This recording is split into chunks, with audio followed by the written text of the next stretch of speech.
Hey guys, I'm not alone, and today's video is quite a bit different. And that's because I want to show you a really cool start, or to be more exact, a really cool strategy. And that's because you'll not only use it in the early game to get pretty much a guaranteed first blood, but you'll also be using it throughout the entire game, which will ultimately change your playstyle. Now, let's imagine something. Let's imagine you're playing AD carry. You're level 2, while the enemy laner is still level 1. You're winning your lane, winning all trades, overall having a good time playing League. I know, sounds quite crazy, right? But first, just to make sure, you were the River Bush.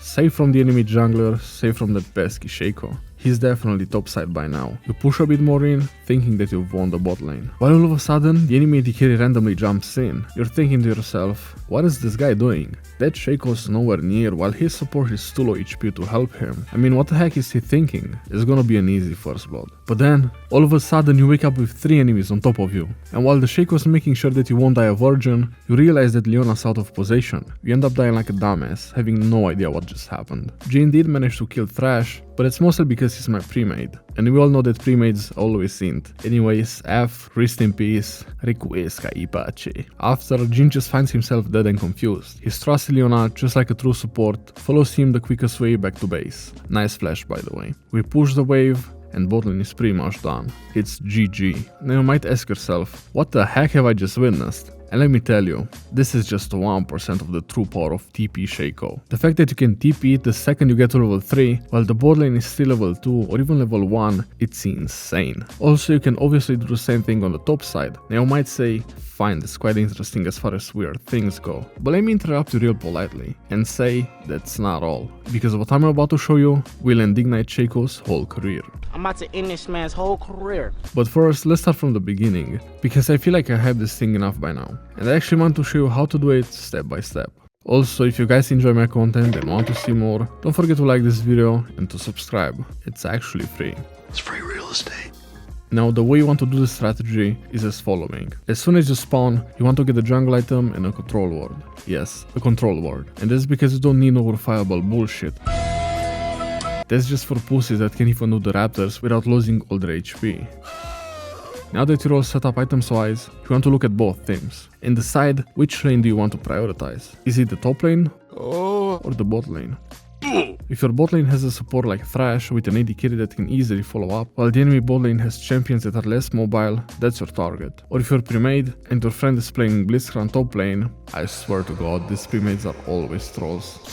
But if that's the case and your top lane has a lot of hard CC, you can also do the same thing on top lane. Now that you know what lane you want to run it down, you go there and you place a control ward right here. This is what I like to call the magic spot, where all dreams come true. And that's because nobody walks in the spot early game. I mean, nobody expects a fucking TP at level 2. Also, if your laner is not pre-made with you, tell them to let the enemies push the lane. In fact, even if you're pre-made, do tell your friend what you're about to do. Don't be that guy that doesn't communicate. Like, yes, of course you cannot dodge Shaco's E by flashing.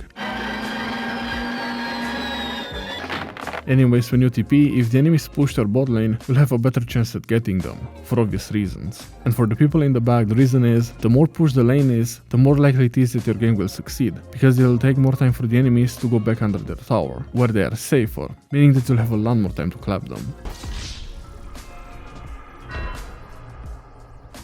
Requiesca in pace. By the way, you can also tell your bot lane to fake leash if you have to. That will make higher than 50 IQ enemies to think that you started on the bot side, then moved to top lane, making a bot lane gank less likely in the first few minutes. Here you can start however you want. You can do a normal start or the Korean start. The important part is that you want to get the red buff, chickens and krugs as fast as possible. But you might say, why not start on the blue buff? It's faster that way, ain't it? It's Tuesday and it's... Well, the blue buff ain't giving ya no burn damage now, does it? Place the box down over this wall and ask for a leash. Then take the krugs and on your way to the chickens, queue through this wall. Attack the small chicken in the middle with your backstab crit bonus and then keep focusing the smaller ones. See how fast you can clear the chickens while remaining full HP without even needing to use a potion? Oh, before moving on, I just want to give you a really quick pro tip. The pro tip is, while in champ select, right before you select your champion, you can look at the minimap to see on which side you're on. With this information, for instance, you can pretty much already know on which side the enemy jungler will start on, so you can adjust your strategy.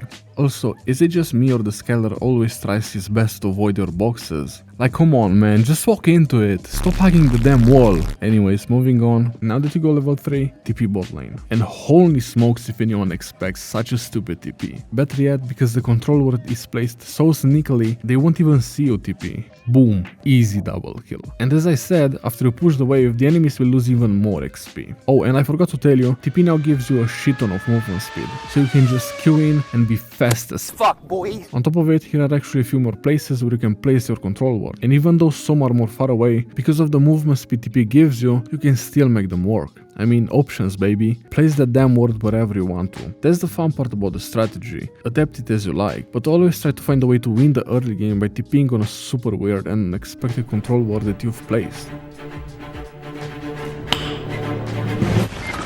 Anyways, now you might think that the video's over, but it's not actually the case. And that's because I want to let you know that Shaco TP is not a super cheeky early game strategy, and that's because it can also work wonders in the later parts of the game, especially when the enemies expect you to be the top laner TPing in. Here for instance you can see me teleporting on the top side in the middle of a fight, and I ended up saving my top laner. Or here you can see me teleporting bot lane, stopping them from recalling and easy clapping them.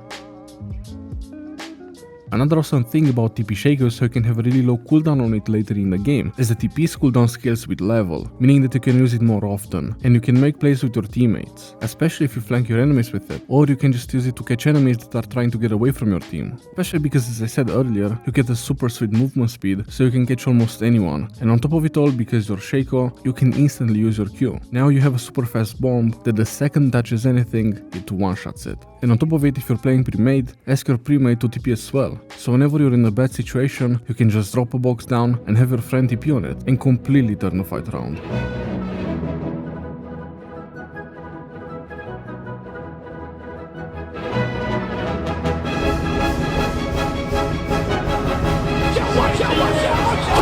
Or you could just do interesting double TP plays, which might fail sometimes, but at least they're really fun to do.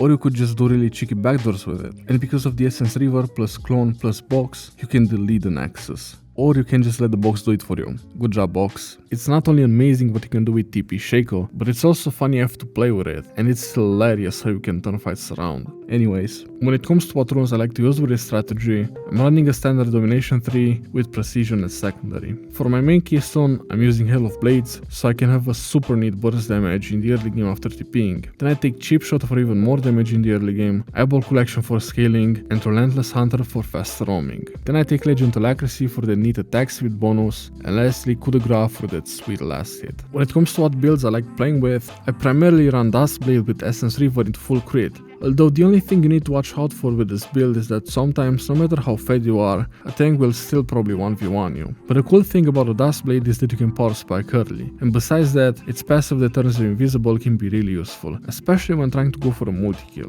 The other options include the Prowler's Claw, which is a super underrated item by the way, at least in my opinion. The Prowler's Claw is also really good because you can dash from a really long distance towards your enemy, and you can use it while being in Q, and you keep your stealth. And the cool part about that is, because of the bonus damage that you get on the target that you dashed on, you can one-shot pretty much anyone, even tankier champions. The only thing you should watch out for is when you dash on an enemy with a claw, you'll put yourself behind them, meaning that if an enemy is already showing their back to you, after using the claw you might not get a backstab damage, as the dash will place you in front of your enemy. You get what I'm trying to say. Just watch out that after you use the Prowler's Claw, you get a backstab. The rest of the build is pretty much the same as the Dusk Blade one, except you can go for a Sanguine Blade instead of the Essence River for a second item. In fact, you can even start with a Sanguine Blade. Oh, one more thing, now that I told you about the two builds that I use, I'll tell you real quick when and why you should play with each, aka when to go Dusk Blade and when to go for the Prowler's Claw. The Dusk Blade is best for when going for more than one enemy, and when you know that you can one-shot them without needing the bonus dash and extra damage from the claw. Also, the Dusk Blade works best against team comps that don't really have that much CC, while on the other hand the Prowler's Claw is best for when needing to focus on only one enemy, and for when the enemy team has quite a lot of CC. Like that, with the help of the claw you can go for faster and easier one-shots. Then your best bet is to ult and try to run away.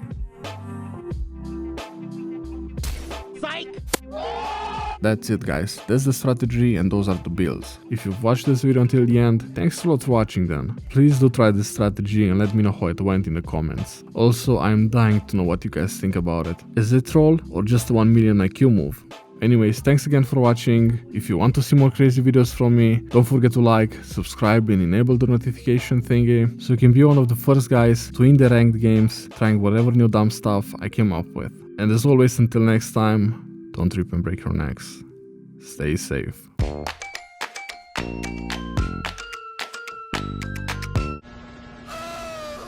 What is this?